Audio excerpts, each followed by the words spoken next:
So how much does it take to actually knock your scope off zero? What we're gonna do today is go to the range and see how much pressure a scope can take on the top before it goes out of whack.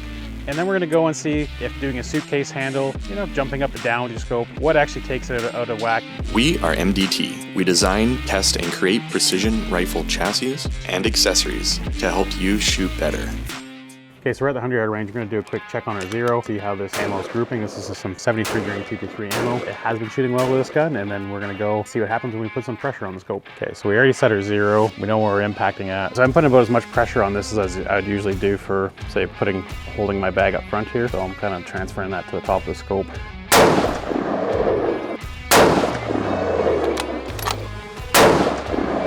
I'm gonna estimate that was probably around 5 to 10 pounds of pressure. It's actually a nice little tight group down there. Let's just add 5 pounds here first. 5 pounds is barely touching it. Let's go with 10.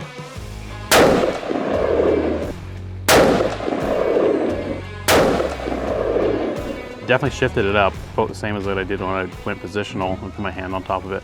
So my estimate of around like 9 to 10 pounds, 9 to 11 pounds of pressure when I'm holding it down was pretty accurate. We're gonna go up to 15 pounds now, see if that shifts it even more, and then we'll go up from there.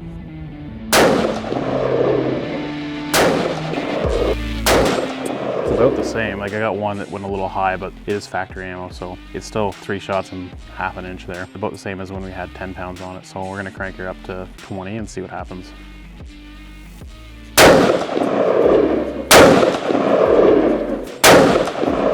So that was about 20 pounds of pressure we put on there. It's now sitting about another ½ inch higher, so probably about 1.5 to 2 inches higher than my original point of aim. I'm gonna take it up to 25 pounds of pressure total, see what happens. I don't really wanna go past that because I don't wanna break the scope.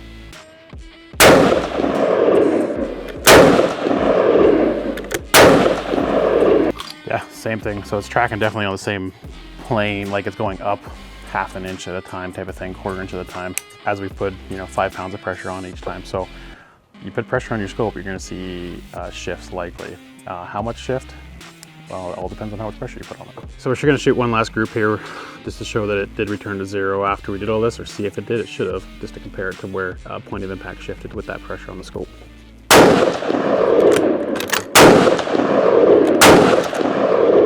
I'm gonna send one more because I had one kind of fall at the bottom there. I don't think it was me, but I also don't want to blame it on the scope because it could have been the ammo too.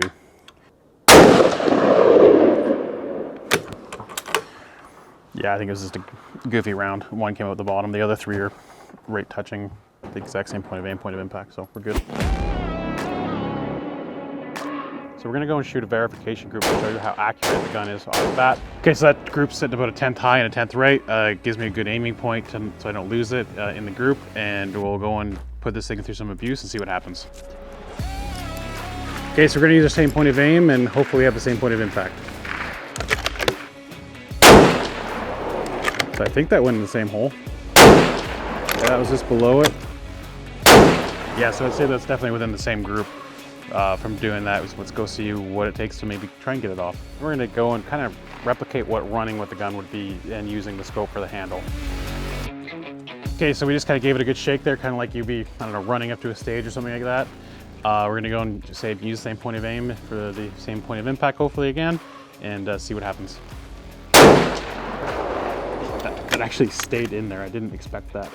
That landed like beside the second or third last shot, directly in line where the point of aim was, so.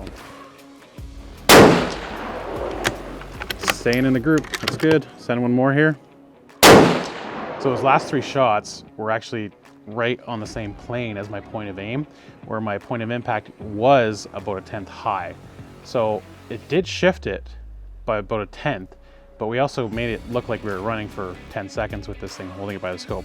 So I'm not really surprised that happened. So we did show by picking it up, likely it's not gonna shift very much. If you're gonna carry it by the scope, probably not a good idea because we definitely did see a shift down there. Now it was not a lot at 100 yards, but if you went and you shot that at 400 or 500 yards, you're definitely gonna be off target.